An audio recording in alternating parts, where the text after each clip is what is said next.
Hello, my name is Sarah. Welcome to the It is a Sarah podcast. Today it is Monday, April 22, 2024, and this is episode 137. I'm coming to you from the Netherlands, so excuse my Dutchy English. I love to knit, I love to crochet, and I love to talk. So that's the perfect combination for making this podcast. I make my episodes in Dutch and in English, so be sure you pick the right one. Okay, let's dive into the knitting and crochet. No, it's only knitting today, only knitting. Let me start with what I'm wearing. I have no finished objects today. Spoiler alert. But I'm wearing my Felix cardigan. It's also a pattern by Christoffers. And I really love this garment. It's really one of the my most loved basic items in my wardrobe, and I really love the fit, the yarn, everything, the color. It's really lovely. So I was thinking of making another one with some modifications, but it's not really a summer knit, not in the Lopi yarn I knit it in, so maybe in fall, I don't know, we shall see. But it's really a lovely pattern. And I'm wearing my Hinterland dress made by me. I'm very proud of this one. If you followed my sewing journey a little bit, you know that this is quite a thing, that I made myself a dress. It is a hard jumping thing. I made it last winter and it's really, I really love to wear it. I love the fabric, I love the fit, and it's really one of my favorite dresses. I was watching one of my favorite podcast episodes last weekend, one of my favorite podcasts, Ophelia from the Orchid's Heart. She had a whole episode about the Hinterland dress, so I will link it down below. I really love Ophelia's podcast. I love her style, her aesthetic, the colors, her clothes. I don't know. I'm just a big fan. I recommend her. That's a bit weird to say. It's of course it's always personal, but I think it's a good suggestion when you are looking for more new podcasts. Okay, I also wearing my twisted rib socks. Let me show them. I don't know if I can do that a bit decent. I finished them recently. I really love the slouchy look of those socks. I always wear leg warmers, but in this time of the year, leg warmers are a bit too warm, although it is quite cold. I really manifested the cold weather. It's still cold. There is a little bit of sun every now and then, but temperatures are quite low for the time of the year here in the Netherlands. Around 10 degrees, I guess, maybe a little bit lower.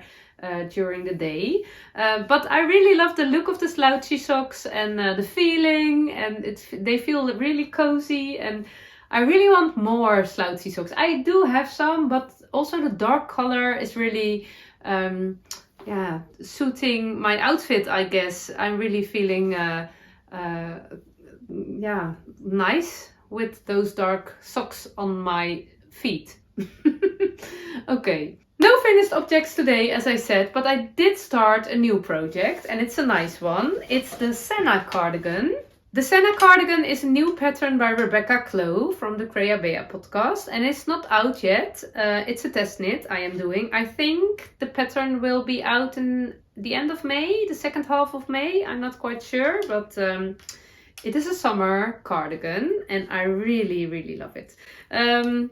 Let me start with the yarn. It was actually my plan to use up some yarn from my stash. I have some Sandnes Sunday in stash in a very dark green-brown color. That's a fingering weight merino yarn, and it was my plan to held it double, and that would work out pretty good. But I also was searching for some summer yarns because a few times I did knit a summer garment in a winter yarn, or not really a winter yarn, in a woolly yarn. I am not sensitive to wool at all, except when I'm feeling warm. When it's warm outside, I am not a summer type. I get overheated quite soon, and when I get overheated, I think you can say I feel wangry. I get angry and irritated and overwhelmed, and then the yarn is itchy to me, and that's absolutely not what I need at such a moment. So I thought maybe it's better to knit something in a yarn that cools me down instead of the yarn which make my Wangry fire burn harder and harder. So at the knitting event I visited last week, I bought some Sandnes Line. It's a mix from linen and cotton and viscose, and it's a total different yarn to knit with, and I am really a wool lover. So it is a bit new to me. I started with swatching and I really had to go down one needle size. I am a loose knitter and it's knitted back and forth. So and also the cotton and the linen combination, it's not forgivable at all. I do need forgivable yarn actually, because I'm not a very neat knitter. And wool is very forgivable and that's very nice. But this yarn isn't. But we are okay together, we are okay. It's an all over lace pattern, a cardigan it will be, and I make the short sleeve. And of course, because it's all over lace, there's happening a lot, and that's different than when you make a plain stockinette fabric. When your stitches are a bit dancing and messy, it's not very obvious because of all the other things that are happening. But I really needed to try a few needle sizes before I thought, okay, I can go with this one. So I went down a whole needle size. I don't get gauge now. The gauge is 16 stitches on 10 centimeters. I have 17 or 18 and it's not blocked, and I'm a bit worried because of all the stretch that's in it, because of the cotton and the linen. It's not a stretchy yarn at all, but it's also not heavy actually. But of all the lace, of course. So it's a bit exciting, but I love the fabric I make right now, so that's a good thing. And I really love the lace knitting. It was quite a time ago I knitted lace, I guess. So my hands, they did need a little bit of a lace warming up, but now we are on a good track. And it really, because of you divide your stitches, you separate them with stitch markers, so it's really obvious what you need to knit every on which part. And it's also quite a repetitive. It's also quite a repetitive pattern. So it's not really hard. I have to keep my attention to my work, but it's perfect for doing on the couch while watching TV.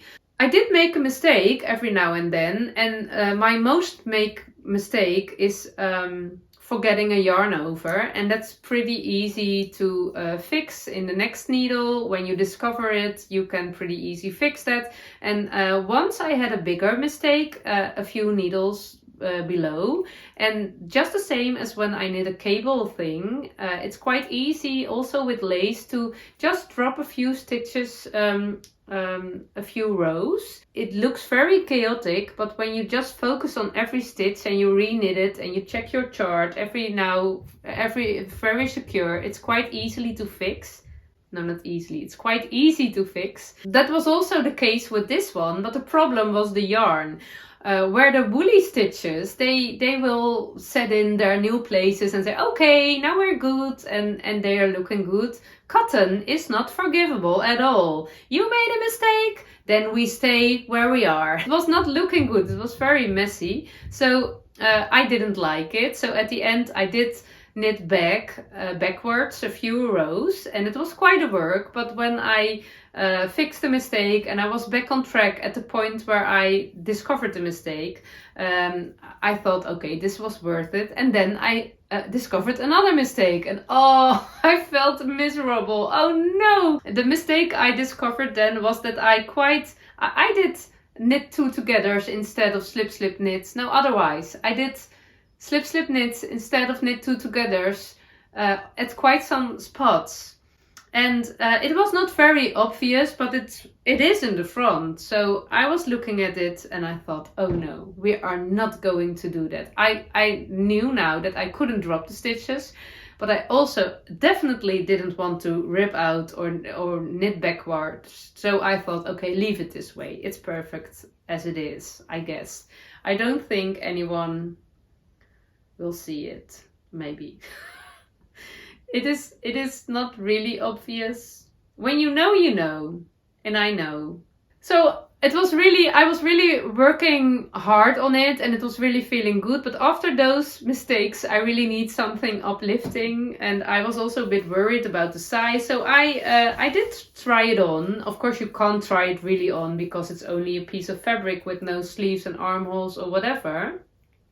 But I did try it on. I did wrap it around myself. And I was wearing, that was yesterday, I was wearing a linen dress in a bit of an orange-brown color. And I was putting my knitted fabric over my dress and I thought, oh, this is looking so nice. And I don't know if you can see it right now. Yeah, again, you can see the lace work, the lace pattern. Oh, it's really hard jumping. I really needed a hard jumping moment after fixing all those mistakes and it was really motivating. It feels so nice and also the fabric, it feels very nice for a summer garment. So I think this will be a lovely one. Now I'm tangled in my yarn. The color I have, I wasn't sure if it was a beige or maybe a little bit of old pink, but when I made my Ravelry project page, it told me that the color was called Café au lait, and I thought, okay, I can completely understand that. So it's more brown, I think, but it's really a lovely pattern, not hard. I love these kind of lace patterns. They are relaxing because you are doing the same over and over again, but they can keep your interest because every row is different and yeah, it's really nice to work on. So I am enjoying that one very much. I don't think I will finish it this week, but this is not necessary to. So yeah. I will show you, of course, when the cardigan is finished. Another project that is not so hard jumping at the moment is my Scrappy Kerr sweater. Oh my! I did hang my Kerr sweater on the nail. What's on the nail today? The nail was empty, so that is the original pattern. It's also a pattern by Clow. I really love the fit of the sweater. I did a modification for the neckline, so it's a little bit lower, and I really love to wear that one. So when I was searching for a pattern for a Scrappy sweater, I thought it would be a good idea to use that pattern, and it actually was.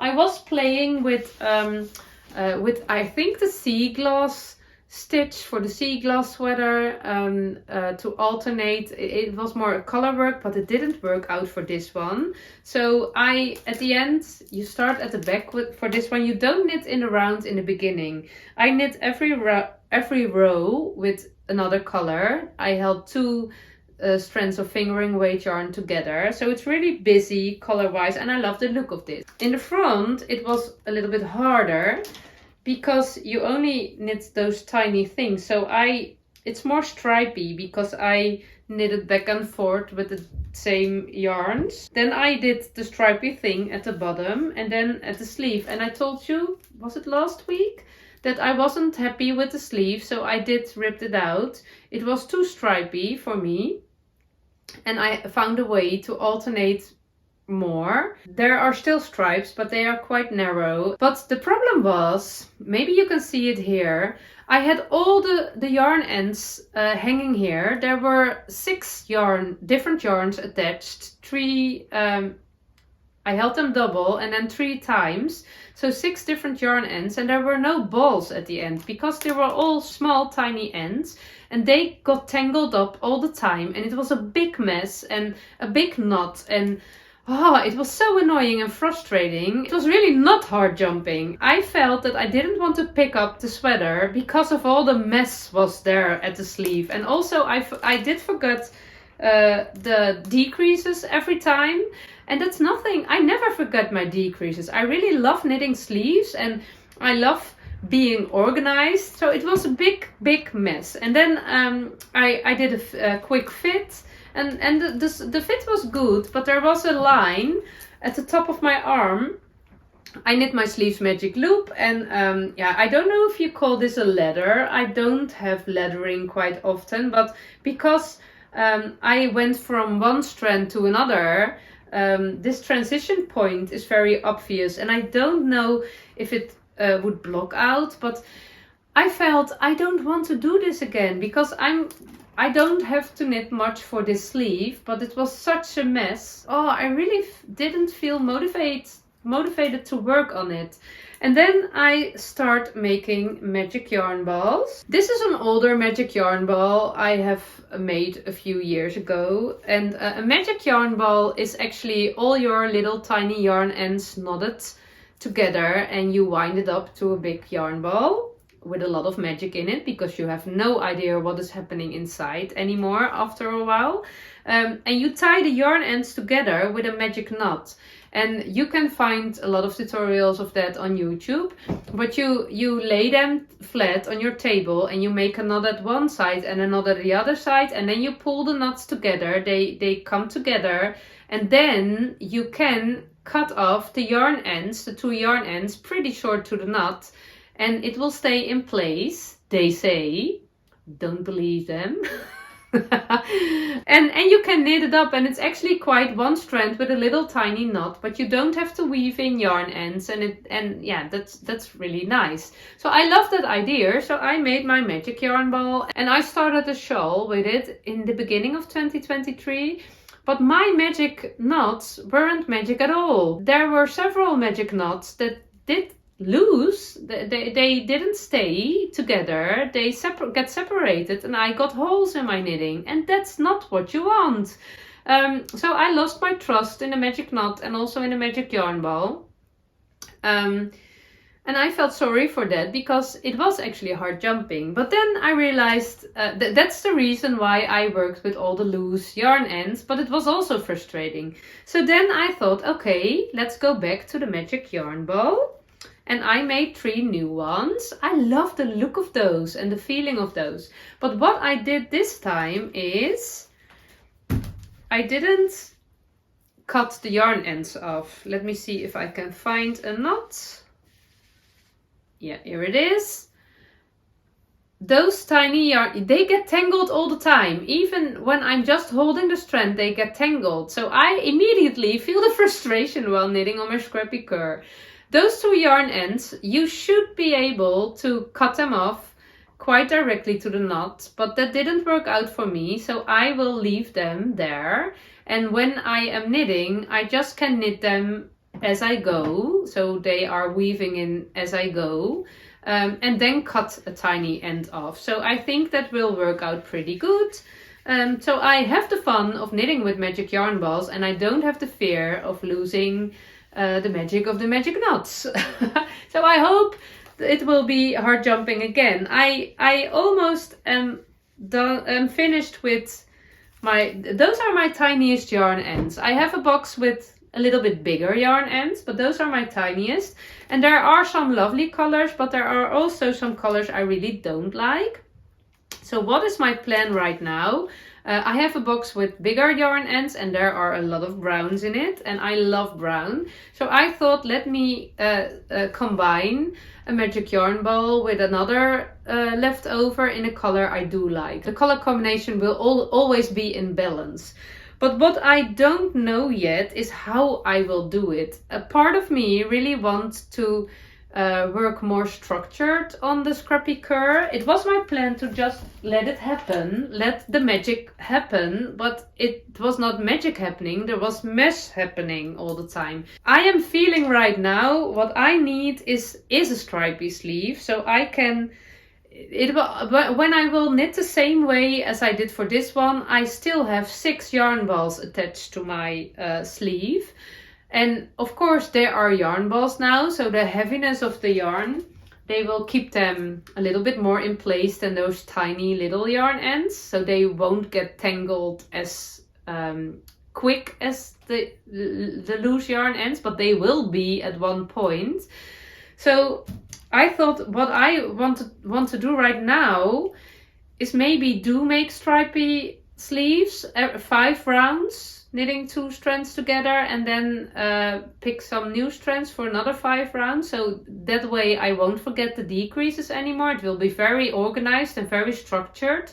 But it also will be very stripy. And that was actually not really what I wanted, because I love the look of this. So I did thought about doing cutting off the yarn every round, but it's also not hard jumping. that will be a lot of yarn ends to weave in. And I saw a little video, you can also make a braid at the inside of the sleeve, but I'm not really sure if I want it. Well, actually, when I should start over again, I definitely should make a stripy version. So 5 rounds, stripes of 5 rounds, so 5 rows. So, but I don't want to reknit the back and the front. Because I love the look, but also because I did weave in all the yarn ends, and it will be a very big problem, I guess, ripping it out. It will be a lot of work. I don't want to do it. And I also, it's really, there is a life lesson in this sweater, but I am not really seeing it. Maybe I'm too much a control freak to just let it happen. So the idea of this beautiful back combined with the stripy sleeves, it is, yeah, it's out of my control. It's not, I don't know. I also thought, what will happen when I make solid sleeves, solid brown, but I'm not feeling that. I don't love the look of that, I guess. I will do brown ribbing.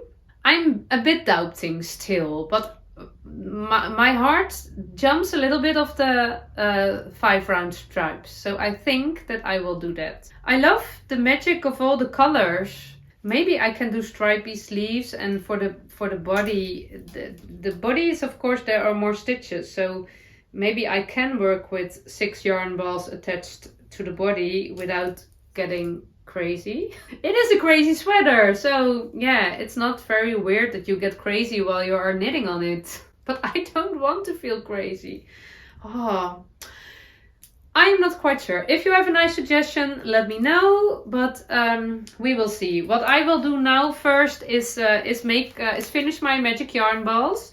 It is really calming me down that this big pile of all the strands of yarn, all attached and tangled together, really messy in this basket, that this pile is almost winded up to beautiful yarn balls, and there is no mess at all. I don't like mess, I guess. So it's really calming my nerves down about this sweater. So maybe I have enough courage to knit on it back again. And I also don't know what I will do with the sleeve. Shall I pick up the second sleeve first? I just want this out. It's all the, I just think it's annoying.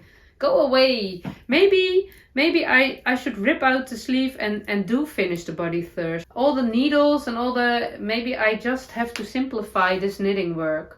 Weaving in the ends, just 1 pair of needles in it. So a little bit of a frustrating project at the moment. Maybe the life lesson that's in this sweater is how to turn something frustrating into something hard jumping. If you have that power, that's a superpower, I guess. But I can't find my superpowers. I will work on it. Okay, then a little bit of progress on my friendship socks. I told you last week that I was knitting socks together with my friend, who is not really a knitter, but she's really going well. She sent me a picture yesterday evening and she almost finished the leg. And that doesn't surprise me, because I know when she wants something, she will get it. So it's very nice. But she texted me. She said, oh, we will see each other this weekend. And she said, when I finish my socks, we can change. So I get your sock and you will knit my second sock. And then I realized, I checked with her, but she didn't answer yet. I didn't realize she wanted to knit my leg too. And that was quite a surprise for me, but a lovely surprise, because that will make the friendship socks even more friendship socks. I knit the foot, I do the hard parts, and she knit the leg. She knits the leg, so that would be lovely. So I don't know if that was what she meant, but I love the idea, so maybe we can do it anyway. So I will stop knitting at my leg. I did discover that I made a mistake in the yarn weight. I am knitting with a Zauberball Crazy. And this is the color Late Autumn. The other color was the color Papagay, and I know now the English word is parrot. I know the English word, but I couldn't find it. It was on the top of my tongue, but it didn't come. But the very bright parroty colors, those are her socks, and mine are more darker colors, and I really love it. I love to have the dark colors on my feet, and I want this pair with long legs too, but this is a Zauberball Crazy, And I was a bit struggling with the amount of stitches. I went down to a 2mm needle size for my socks. I always knitted them on 2.25mm, but because I'm such a loose knitter, I wanted to try on a 2mm. I think socks, I prefer them to have a quite tight gauge. They make this fabric a little bit stronger, and that's nice for socks. So I did that, but I was a little bit confused. I did cast on 60 stitches for her sock, I guess, and it was so wide. So I did 56 for mine, and 56 is what I normally do with my 2.25mm stitches for my own socks. And I didn't get why they get so wide. So I was confused, and then I was making my project page on Ravelry, and my project of Ravelry told me you are knitting with a sport weight yarn, and I thought, oh, oh, that's the reason why my socks get so wide. And I actually knitted with the sport weight Zauberball before, Sterke 6. It's a sport weight. You also have the fingering weights Zauberball. I knitted with that one before, but I just didn't think of it. I only saw 400 meters, and in my brain, one skein of 400 meters is a fingering weight skein. I only forget. Oh no, I didn't really forget because I saw it, but I didn't match it in my head that this was not a 100-meter skein, but a 150-meter skein. So I all noticed, but all the knowledge didn't connect in my head. So it only connected when Ravelry told me. So thank you, Ravelry. Now I know. So I ripped out my own sock because it was really too wide, and now I'm knitting 48 stitches. I was doubting, shall I tell my friend, because he did a fit and it was okay, but I did. I felt very bad because he was so knitting with effort all those stitches, and when you just start knitting, or it is not really an automatic process. It goes really slowly, and ripping out can feel more dramatic than when you knit quite quickly. So but she did a fit again. I did told her, and she said it is okay to me, so we just leave it that way. And I have them quite tight around my feet right now, and it is my plan to make an increase. Maybe 2 stitches, maybe 4, I'm not sure yet. I think 4 for the widest part of my underleg. But I have to check. Maybe my friend has a looser gauge, so that isn't necessary to increase. She knits on 2.25mm needles, so maybe it will work out. But yeah, it's really lovely. So I don't know. I think we really will knit those socks together, and I really love that idea. But I also love the idea of casting on another pair of socks, because when those will go, I won't knit any further on this on this sock because it will go to my friend. And I really, with my twisted rib sock, I really need some new longer slouchy socks in my life, and I also really need some more projects on my needles. I want a spring cast on party. I want to celebrate it. I want to cast on several spring and summer garments in 1 week or something, so they are all on my needles. But in some way it doesn't feel the right time yet. I have to finish the test knit. I also have to make some progress on my Scrappy Kerr. I actually really want to finish it, so my needles are all clear, and then I can start the springy summer cast on party. So I have quite a few.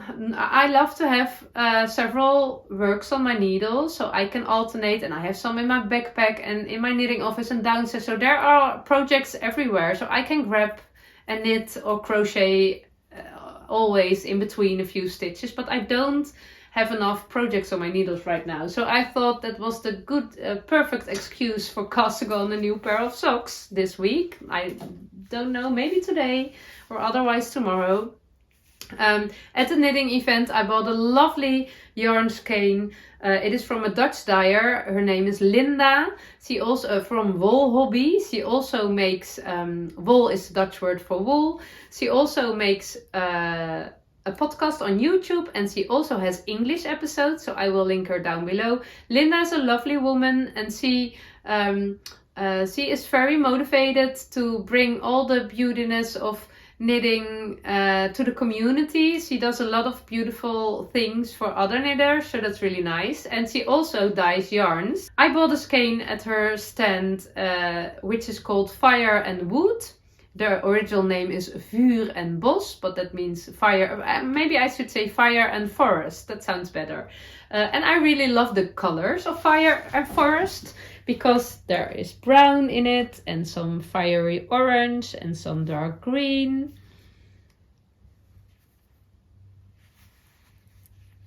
So I love the colors, but also it really reminds me of our camping holidays. We love camping in the woods, and we love making fire, especially in this time of the year when it's colder. And next week we will go on a camping trip for a few days. So I think we will make some fire in the woods because it's quite cold. And I think this is the perfect yarn to have on my needles when we are there. So I can knit fire and forest socks when I'm sitting next to the fire in the forest. I did receive a lovely package from a Dutch crocheter, and in collaboration with a yarn shop. It is the yarn and the pattern for a granny square tote, and I saw it on her Instagram feed and also on the knitting event. A lovely granny square tote. It is called the Sunny Square Tote. It's a lovely summer bag, and I doubted buying it because I just love everything with squares, but I have so many cotton yarn balls in my stash, and I thought, oh no, not buy more cotton. So I didn't, and when I was at home I did regret. There was a little surprise in the post, a package with the lovely colors and the pattern for the tote. So it's brown with orange. I love doing that, and I will bring this with me on our mini holiday too, I guess, because it's the perfect little project to have on your needles. Crochet is quite easily for me, so I can do it when I'm around other people all the time, and it also doesn't take a lot of space. And it's really a lovely tote to use, but also just to hang in your room. It's also maybe as a project bag. I really love it. So the design is by Daphne. Haak by Daphne is her Instagram name, and the yarn is gifted to me by ByPhilon. That's a Dutch yarn shop. I will link them all down below so you can have a look. Then last weekend I visited another beautiful yarn shop in the Netherlands. I made an appointment with some knitting friends Saturday afternoon, and we visited the yarn shop Trollenwol. It's in Driebergen. Driebergen is in the middle of the Netherlands, in around Utrecht. And I never went to that shop, but it was on my list for quite a while. So we had a lovely afternoon together, and we visited the shop, and it was such a beautiful yarn shop, really. Hello, it is Saturday morning and I am in my car. I'm on my way to an appointment with some nice knitting friends. We will visit the yarn shop. It is a yarn shop I never visited before, so I'm very curious. I think it's a nice one, but we will see. But before I am there, I have to drive a little bit, I think 45 minutes. I'm not quite sure, I have to check. And I'm alone, so today driving time is no knitting time. So I will put on an audiobook and enjoy a quiet, no, not really quiet, an easy peasy ride in my own.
If you visit the Netherlands once and you are in the middle, the Netherlands is not a big country, so you are there quite soon. So really visit Trollenwol. I will link it down below too. She's only open 3 afternoons in the week, but they have such beautiful yarns in their shop. There is yarn from Norway, there is yarn from Sweden, from the Shetlands, and also from the Netherlands. So that's very special.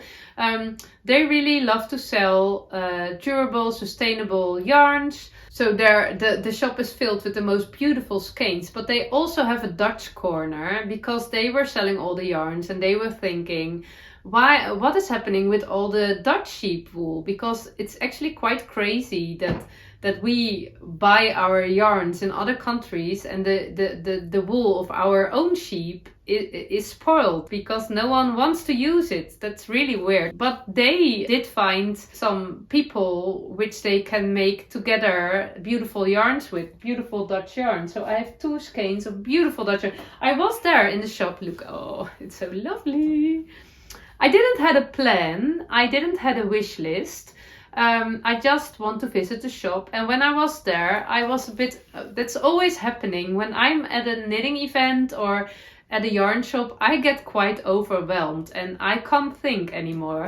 It's just, we are vulnerable as knitters when we are in the shop, and I thought, okay, what shall I do? Shall I check my Ravelry page and find a project and buy some yarn for it? I have a lot of sweater quantities in my stash, so it's a bit confusing. And then I thought, oh, just let me buy some beautiful skeins to play with, and no project in mind, just add them to your stash and play with it and just do that. So I find 4 lovely colors. I think they go very well together, but it's not necessary they will go together. But those 2, this is one from Sweden, from Ulcentrum, in a lovely heathered beige.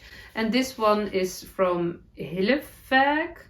I don't know, do you say it like that? Hillevåg? From Norway, and they are really lovely. But those are actually very special because this is really Dutch yarn. It's called schaapjeswol. Schaap is a sheep in Dutch. I think the sound of the sch is quite hard for people who are not from the Netherlands. I always struggle with the th, but the ch is a hard sound for English speaking people, I guess. So schaapje is a hard word for you, I think.